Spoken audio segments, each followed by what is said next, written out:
Alors, la première question, c'est montrer que R est une relation d'équivalence. Alors, R est une relation d'équivalence. Si et seulement si, nous avons trois conditions. R doit être réflexive, symétrique et transitive. On commence par la réflexivité. Donc, R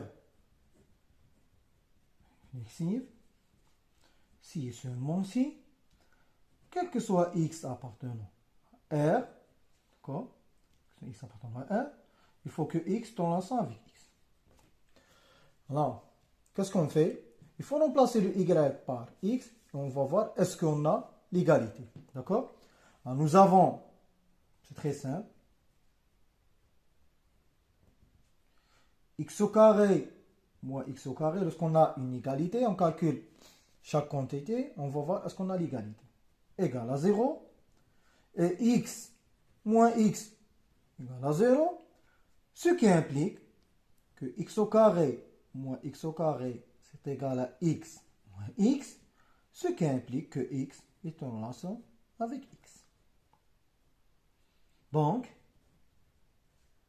R réflexive.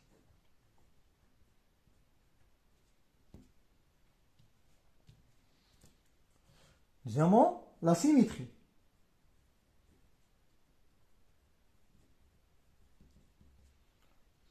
C'est-à-dire R symétrique si et seulement si, quel que soit x, y appartenant à R, si on a x est en relation avec y, alors y est en relation avec x. Ça. Alors soit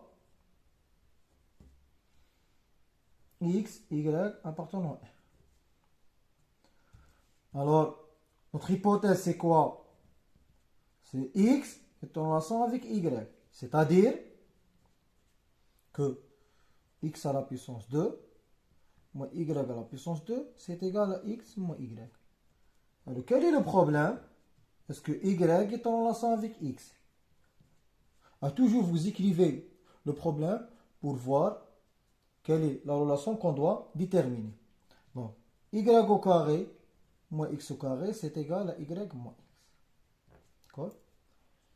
Alors, cette quantité, c'est l'hypothèse, ça c'est le problème, puisque là, on prend à la place de x, on prend y, et à la place de y, on prend le x. Alors, à votre avis, comment passer de cette relation à cette relation? Alors, c'est très simple. Il suffit de multiplier cette relation par moins 1 dans les deux côtés. C'est-à-dire, on va multiplier cette quantité par moins 1 et cette quantité par moins 1. Alors, on va noter étoile.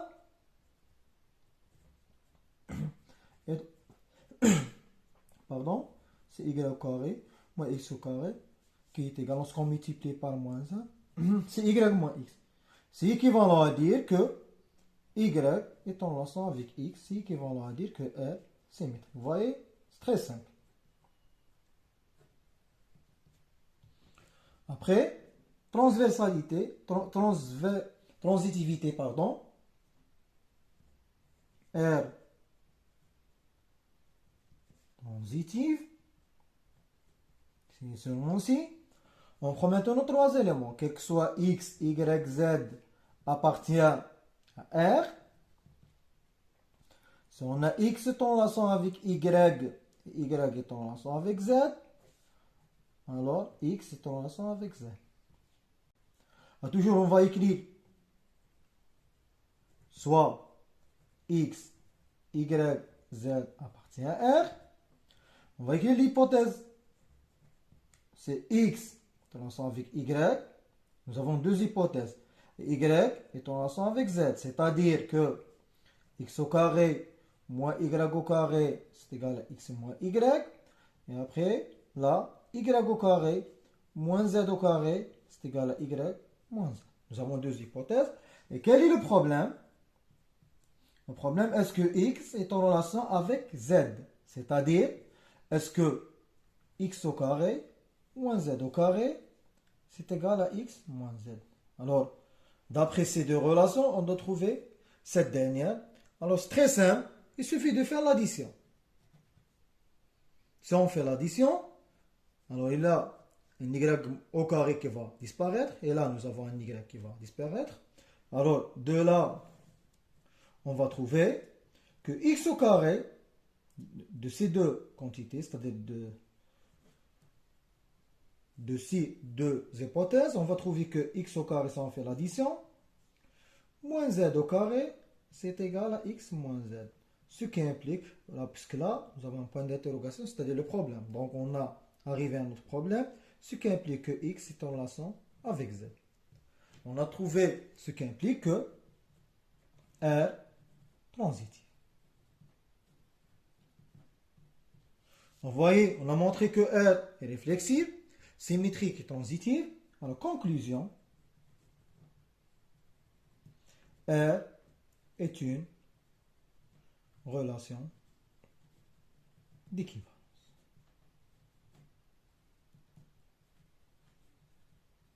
Deuxième question, c'est déterminer la classe d'équivalence de 0. Parfois, on note la classe d'équivalence comme ça.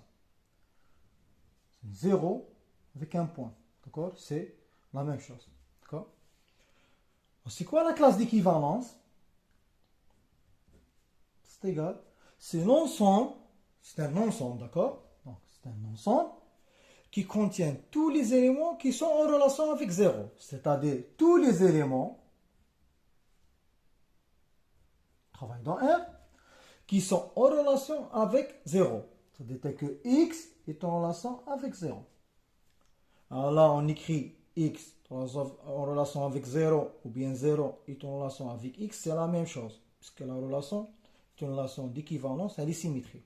Alors, on parle de la classe d'équivalence pour une relation d'équivalence. Lorsqu'on a une relation d'ordre, on ne parle pas d'une classe d'équivalence. D'accord? Alors, pour trouver la classe d'équivalence, qu'est-ce qu'on fait? On essaie de tirer x de cette relation. On tire le x, puis on remplace là. Donc, on va résoudre l'équation x est en relation avec 0. C'est équivalent à dire, là, on remplace le y par 0. Donc, ça va nous donner x au carré moins 0 au carré, c'est égal à x moins 0.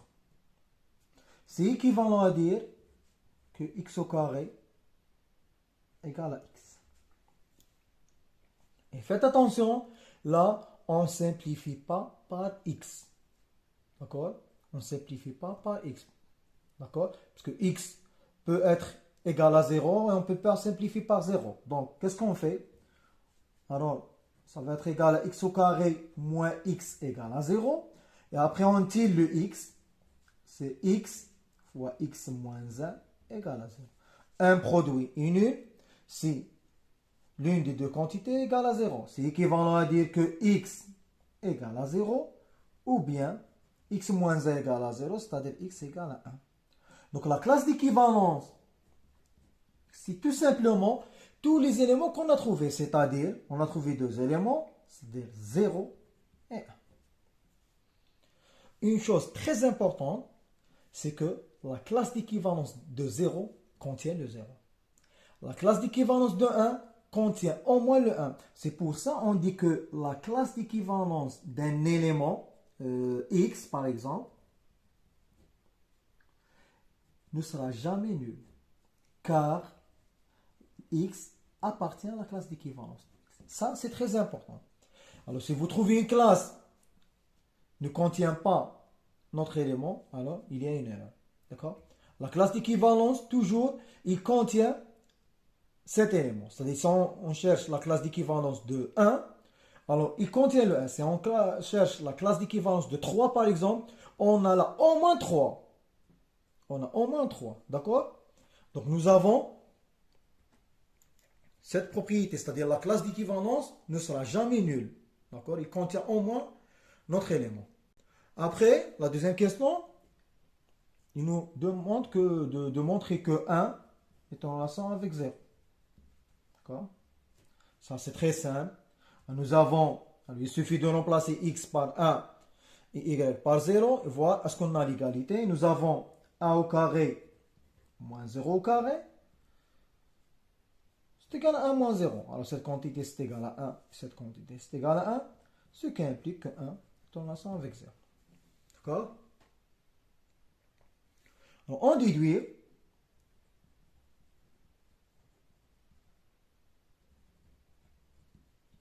la classe d'équivalence de 1. D'accord? Alors rappel. Alors on peut faire les calculs comme le cas précédent. Alors on peut remplacer le 0 par 1 et on fait le calcul. Mais puisqu'il nous a dit on déduit, c'est-à-dire on doit utiliser ce qu'on a déjà calculé. Alors rappel, si x est en relation avec y, alors on travaille dans une relation d'équivalence, d'accord? Alors cela implique que la classe d'équivalence de x, c'est la même chose que la classe d'équivalence de y. Et si x n'est pas en relation avec y, alors la classe d'équivalence de x inter la classe d'équivalence de y, c'est égal à l'ensemble vide. Que signifient ces deux écritures? C'est-à-dire, les classes d'équivalence sont 2 à 2 disjoints. C'est-à-dire, on est dans cette situation. Par exemple, ça c'est E, et nous avons les classes d'équivalence. Par exemple, ça, c'est la classe d'équivalence de 1, 0, de 1, de 2 par exemple, de 3 par exemple.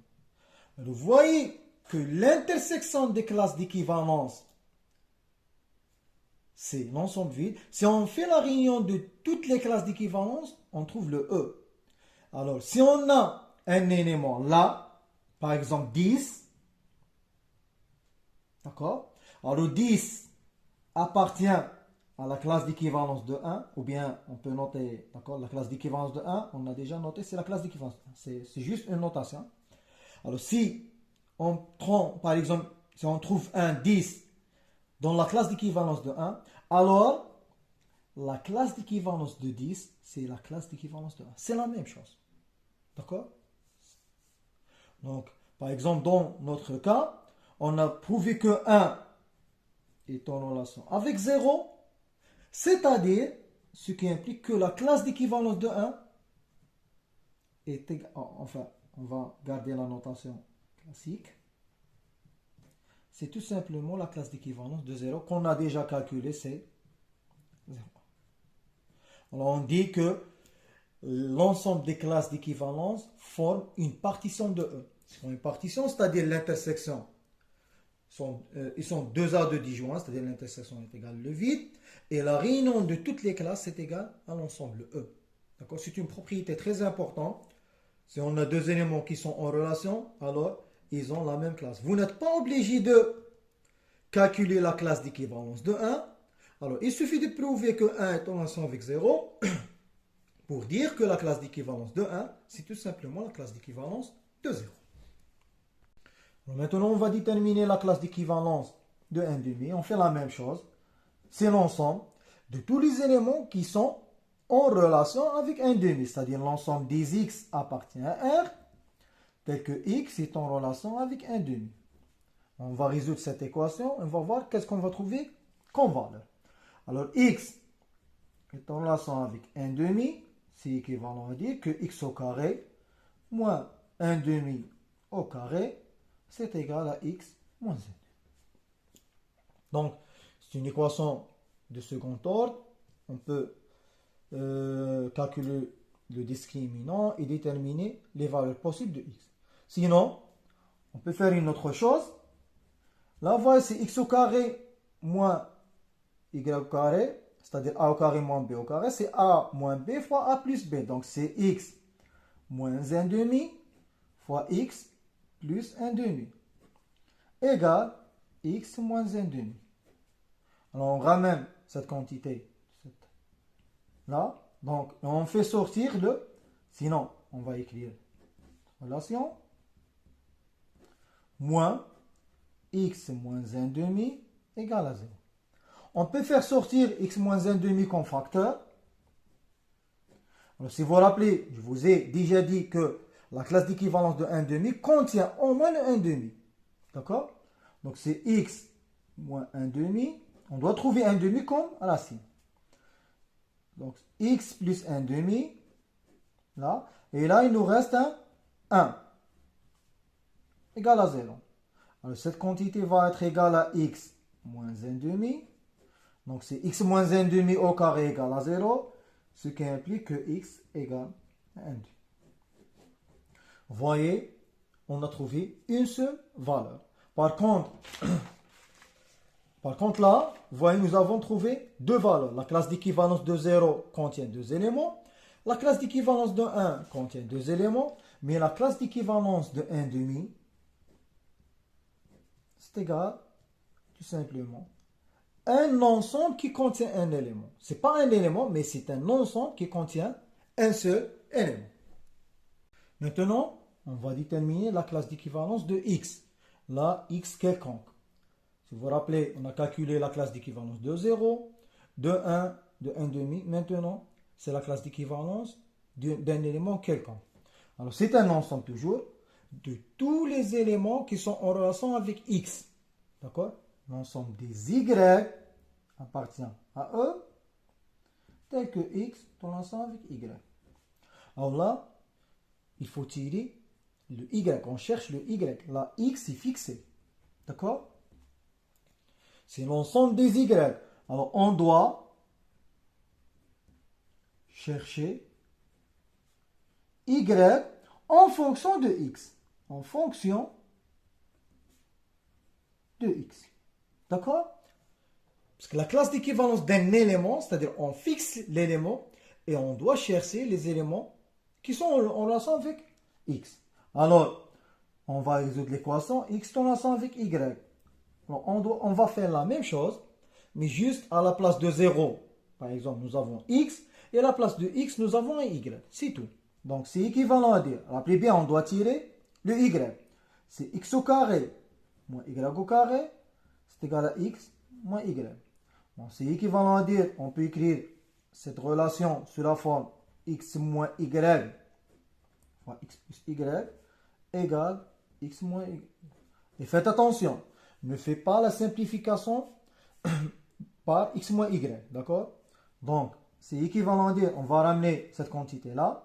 Donc, c'est x moins y fois x plus y moins x moins y égale à 0. On fait sortir le x moins y en facteur. Là, il nous reste x plus y. Et là, il nous reste moins 1 égale à 0. Deux quantités sont... Le produit de ces deux quantités sont nuls si seulement si l'une des deux est nulle. Donc, c'est x moins y égale à 0. Ou bien x plus y moins 1 égale à 0. Là, on tire le y, c'est équivalent à dire que y égale à x, ou bien y, c'est égal à 1 moins x. Et vous voyez toujours dans la classe d'équivalence de x, je vous ai déjà dit que on doit trouver cet élément. La classe d'équivalence de 0, on a trouvé le 0. La classe d'équivalence de 1, on a trouvé le 1. La classe d'équivalence de 1 demi, on a trouvé le 1 demi. Et la classe d'équivalence de x, il contient deux éléments, qui le premier, on remplace les y par sa valeur, donc c'est x, et le deuxième, c'est 1 moins x. D'accord? Donc x, là, appartient à R. La dernière question, c'est déterminer l'ensemble quotient. L'ensemble quotient, il est noté comme ça. C'est l'ensemble, on va diviser par la relation. C'est quoi cet ensemble? C'est tout simplement l'ensemble qui contient les classes d'équivalence. D'accord? L'ensemble qui contient toutes les classes d'équivalence, c'est-à-dire l'ensemble des classes d'équivalence de x, avec x appartient à R. Ça la définition. L'ensemble qui contient ces éléments. C'est-à-dire toujours pour chercher la classe d'équivalence, pour chercher l'ensemble quotient, il faut calculer la classe d'équivalence de x. Alors, puisqu'on a déjà calculé, alors il suffit de remplacer cette quantité-là. Donc, la classe d'équivalence, l'ensemble quotient, c'est tout simplement l'ensemble qui contient x, 1 moins x, c'est-à-dire la classe d'équivalence d'un élément quelconque avec x appartient à 1. Ça, l'ensemble quotient.